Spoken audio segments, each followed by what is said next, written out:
Please welcome CEO, Toyota Research Institute, Gil Pratt. Good afternoon, everyone, and thank you for joining us today.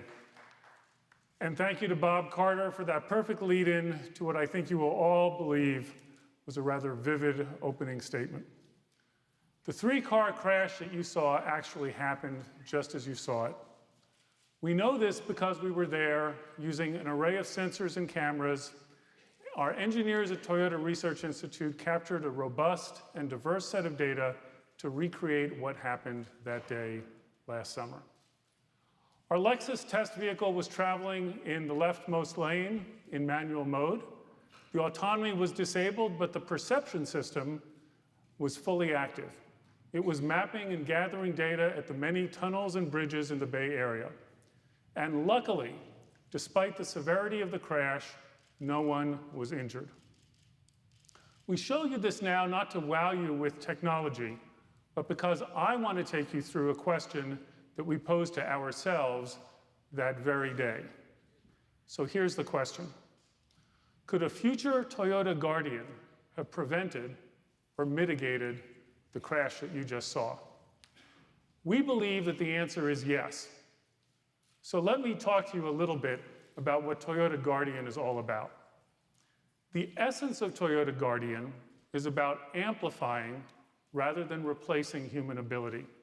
It's like giving Dad his car keys back for a bit more time behind the wheel. Or even more importantly, it's about saving teenage lives where car crashes account for 30% of fatalities.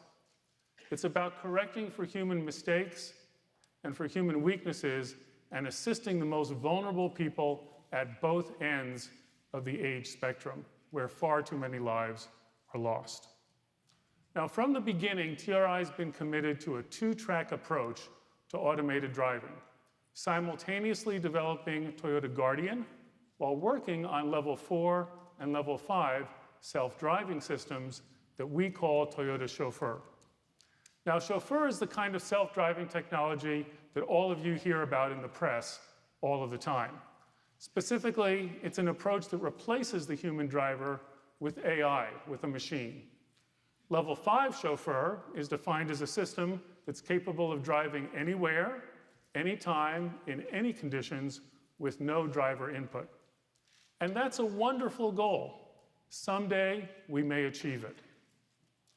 But it's really essential to not underestimate how hard a task chauffeur systems are, both technologically and also sociologically in many ways. For example, how do we train a machine about the social ballet required to navigate through an ever-changing environment, as well as, or better than, a human driver? How do we teach the systems to predict what a policeman means when they motion to you to stop at an intersection even though the light is still green? Or when a pedestrian will decide to cross the road? These are hard questions. Let's also keep in mind that it may take considerable time for society to accept the inevitable crashes, the inevitable injuries, and the inevitable fatalities that are still going to happen with chauffeur systems. Now, none of us in the automobile or IT industries are close to fully answering these questions. In the meantime, we all have a moral obligation to apply automated vehicle technology to save as many lives as possible, as soon as possible. And that's why TRI's primary focus over this last year has been to concentrate most of our effort on Toyota Guardian, employing our unique dual cockpit control system. And with Guardian, the driver is in control of the car at all times, except in those cases where the Guardian system anticipates a pending incident, alerts the driver, and decides to employ a corrective response in coordination with driver input. So in this way, Guardian combines and coordinates the skills and strengths of the human with those of the machine. In fact, one of the most significant advancements that we've made to Guardian this year was the creation of blended envelope control of both the human and the machine. We're inspired and informed by the way that modern fighter jets operate, where you have a pilot that flies the stick But actually, the pilot doesn't fly the plane directly. Instead, the pilot's intent is translated by a low-level flight control system to stabilize the aircraft and stay within a specific safety envelope. So, what's it feel like to have blended envelope control in a car instead of a fighter jet? Most of the time, the driver feels 100% in control of the car. However, as the driver begins to reach the edge of a dynamically changing safety envelope, the machine begins to collaborate with the human driver, nudging the driver back into a safe corridor. The big idea that we really want to drive home today is that envelope control, blended envelope control, it's not a discrete on-off switch between either the human and the machine, but rather it's a seamless blend of both human and machine working together as teammates, and we extract the best skills from each one. Guardian also adds this extra measure of oversight to future autonomous chauffeur systems that can be provided either by Toyota or by some other company. And we think this is a key capability because, as we announced here at CES last year, we plan to include Toyota Guardian as standard equipment on all Toyota e-Pallet platforms that we build for the MaaS or Mobility as a Service market. By doing so, MaaS companies can use any autonomous chauffeur system that they choose, with Toyota Guardian acting as a redundant check. What we talk about here is the Toyota version of belt and suspenders. We also expect that Guardian over time will build much needed trust and acceptance with the public.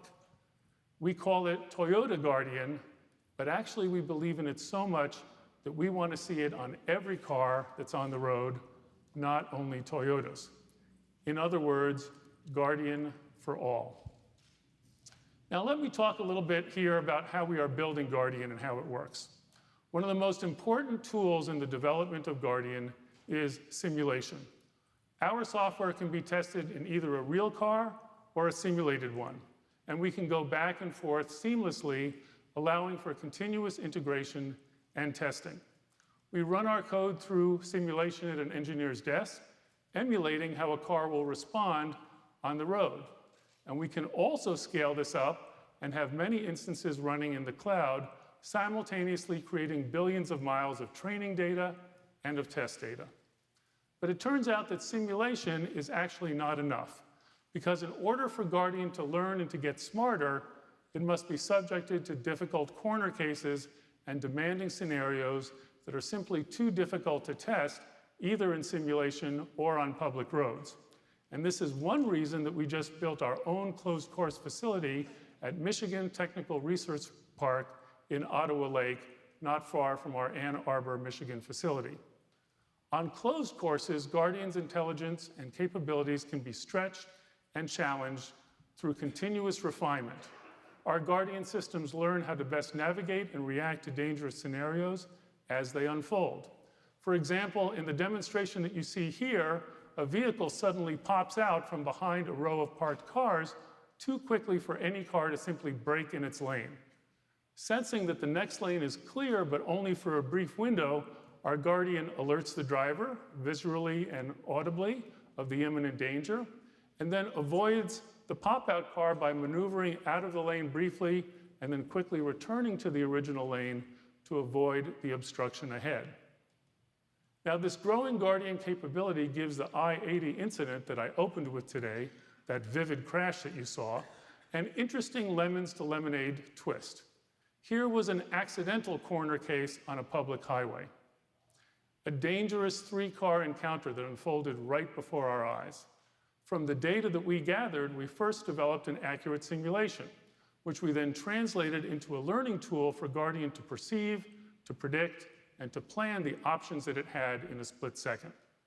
We then recreated that same scenario on the test track using real vehicles and a guided, soft target dummy vehicle. In this instance, Guardian's best option was to safely accelerate away from encroaching vehicles to avoid a collision. And furthermore, by accelerating out of the way, Guardian did this other thing, which was to help make space that might have prevented the other vehicles from crashing as well. In this way, we actually created a kind of an altruistic Guardian which we think is a really neat idea. Now next, I want to address an aspect of Guardian that makes the technology even more compelling. We human beings have an inherent desire for freedom of movement. Similar to when we see a child first learn to stand up and giggle their way across a room without the help of mom or dad. Similar to the smile of accomplishment that we see on the face of a child when they ride a bicycle for the first time without training wheels. I think you all know what I mean. So I want you now to imagine driving on a winding road similar to this challenging cone-lined slalom track that we did on one of our test tracks. With Guardian off, the driver can easily clip a cone. But with Guardian Enable, the driver feels in full control, maneuvering the car like an extension of themselves, but with Guardian there to coach them and, if necessary, to catch them. If you're the driver, no matter what input you give, you neither oversteer nor understeer, and you never clip a cone. Now, we all know the joy of driving is real, and that joy is an inherent part of how we developed Guardian and why. We believe in the future of Toyota Guardian not only to save lives, but to make driving more joyful than ever. So a week from today in Detroit, we're going to proudly unveil the all-new Supra, gone but not forgotten for many years. Supra has always been Toyota's spiritual ode to the joy of driving. And I'm sure that those of you who are attending the show next week are going to be wowed. But in closing today, I have a little bit of wow for you as well to share from TRI. It's not so much a spiritual ode like the Supra, as it is a whole new tool in the TRI toolbox. So today, it's my pleasure to share with you our newest Guardian and Chauffeur test bed, the TRI P4 research vehicle. Let's take a look.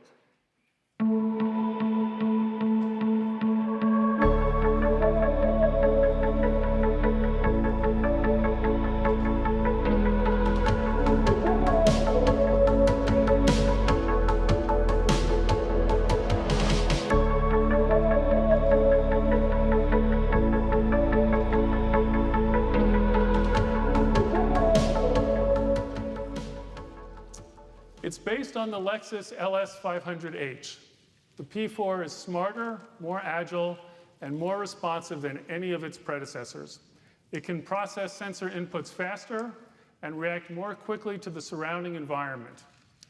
This P4 will join the TRI test fleet in the spring of this year, further accelerating our development of both Chauffeur and Guardian. Now, this brings me to my last and perhaps most essential point. We think that the important benefit of automated driving is not actually about the autonomy of cars. It's about the autonomy of people. It's about saving as many lives as we can, as soon as we can, and making the experience of driving more fun as we make it safer. It's about the democratization of safety, the same philosophy that we pioneered nearly 3 years ago when we began providing automatic emergency braking as standard equipment in nearly every model and trim level that we sell in the US. And it's about the democratization of excitement, where we think even modestly priced cars can evoke the love of their owners. We believe that the crash that we experienced on Interstate 80 could have been mitigated or avoided altogether with Guardian technology. And as a result of that experience and many others, we're developing Guardian, we'll build it, and today, for the first time, we're announcing that we're going to offer it as well to the industry. And that is what Guardian for All is all about. Thank you all for joining us today. Thank you, ladies and gentlemen. Before you go up on stage, please give our photographers a few moments to get some shots.